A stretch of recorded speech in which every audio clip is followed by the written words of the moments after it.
bata. Ang sarap ng salubong. Yan, I love you too, ate. Yan. So, anyway, una-una, no, papasalamat ako kay Kap Robin, ang aking kumare, at sa mga kagawad niya, lalo na kay Kagawad Sandro, na mula umpisa hanggang sa ngayon, yung last, namin, huling hirit, talagang tumayo at tumindig para sa Team Kaya This. Lalong-lalo na sa mga HOA presidents ng Barangay Pinagbubuhatan.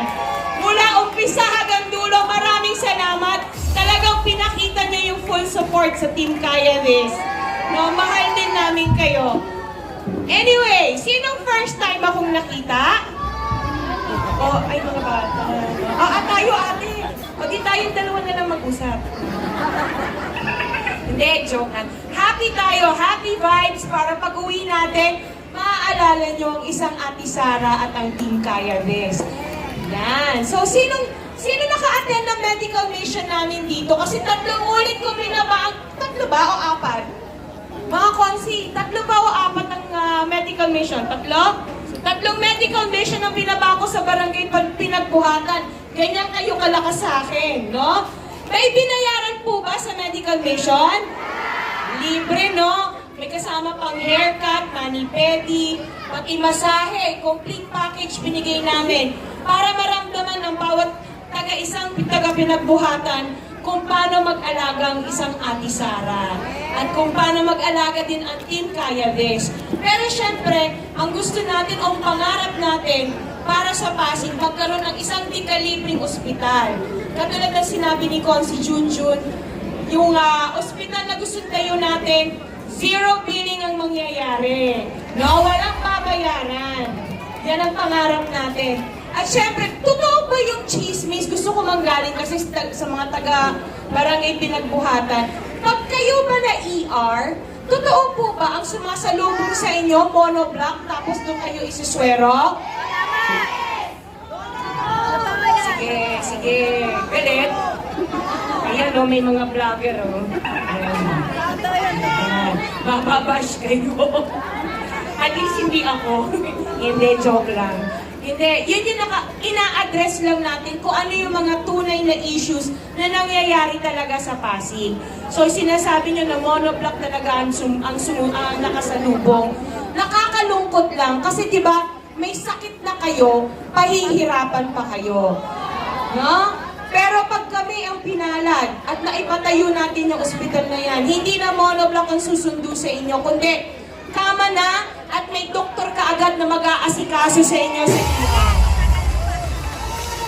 Tulad din ang sabi ni Consi Junjun kanina, 24/7 gagana ang MRI tsaka CT scan natin.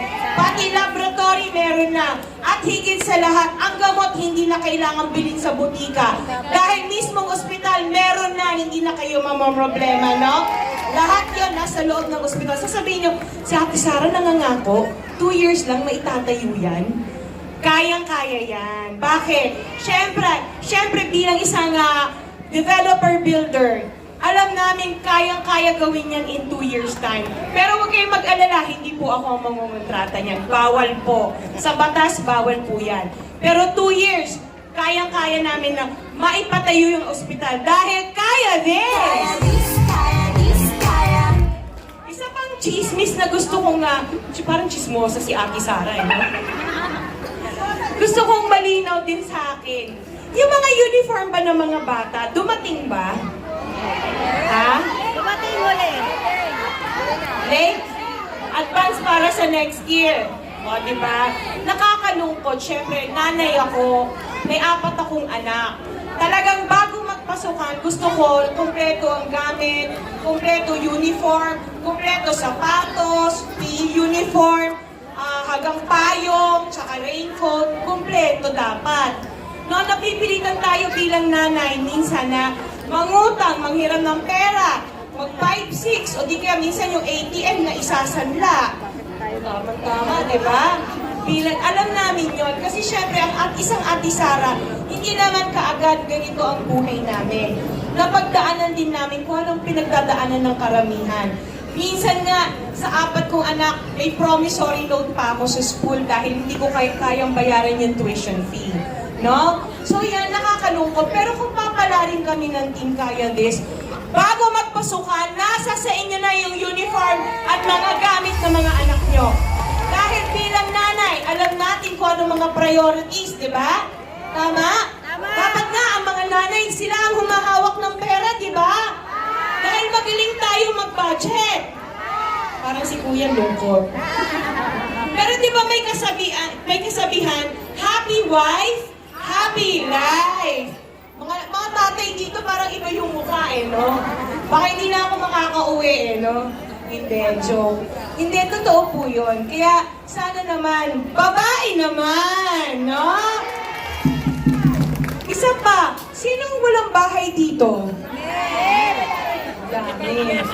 Alam mo, madaming units pang available. Sa Tanay, tsaka sa Laguna. Hindi. Nakita niyo yung presentation natin ng pabahay.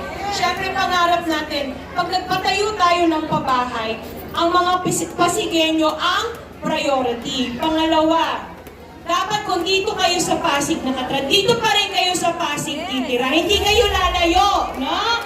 Hindi namin kayo ay ilalagay sa Tanay o Laguna. Kasi kung Pasigenyo kayo, unang-una, nandito trabaho, nandito ang negosyo, at higit sa lahat, andito ang pamilya. No? Kung lihitimo kayong Pasigenyo, magkakamag-anak tayo no? Tama ba? No? At syempre, ano pa ba? Hindi, wala.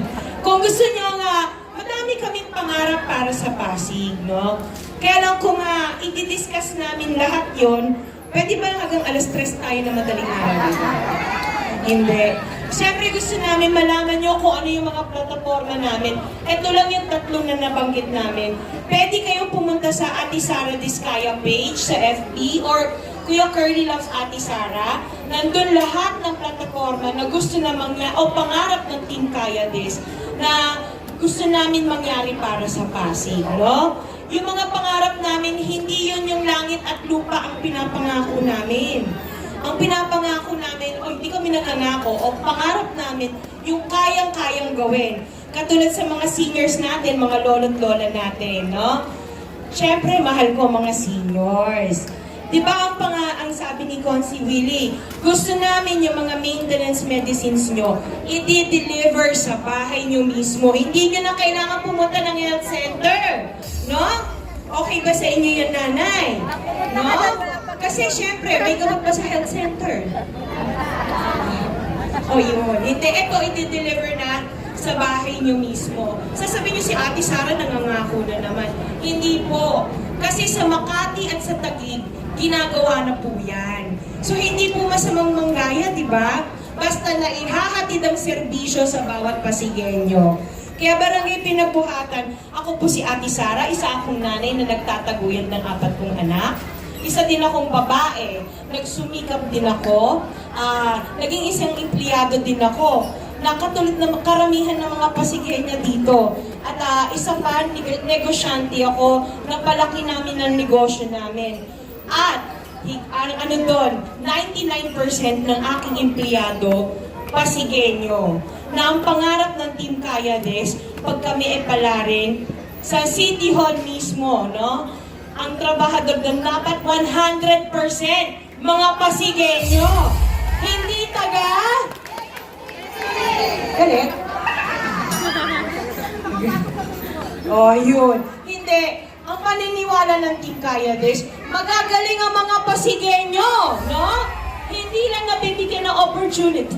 Sorry, tuloy. Ng opportunity. Pero kapag kami pinalag, priority ang Pasigenyo magkaroon ng trabaho, no? At isang gustong-gusto namin talaga ay maibalik.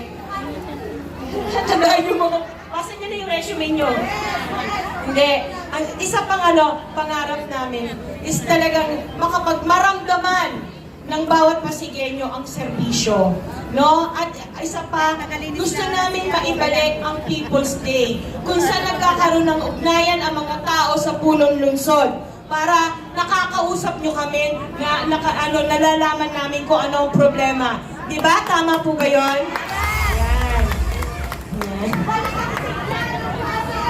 Ayun. So anyway, mga barangay Pinagbuhatan, unang-una, babatiin ko ang aking Konsi Ara ng happy birthday uli, no? Alam mo, parang akala ko noong una parang kasi syempre artista. Kasi kaya medyo may distance. Pero para siyang kapatid ngayon, sobra. Ang daling approach si Konsi Ara. Kaya kayo, please, no? Sana pagbigyan niyo yung hiling niya ng birthday niya. At lahat ng Team Kaya This, Konsi Junjun, Konsi Winnie, Konsi Steve, Konsi Cupcake, lahat mapagbigyan niyo ang Team Kaya This. No? And isa pa, Happy Mother's Day sa lahat ng mga nanay dito. No? Sa araw na yon, sa Sunday, ma-enjoy niyo yung araw. Hindi ba parang pangitain ba ang tawag? Kasi Mother's Day sa Sunday, tapos Monday, putuhan na. Hindi ba pwedeng ina na lang muna? No? Parang kayo pinagbuhatan.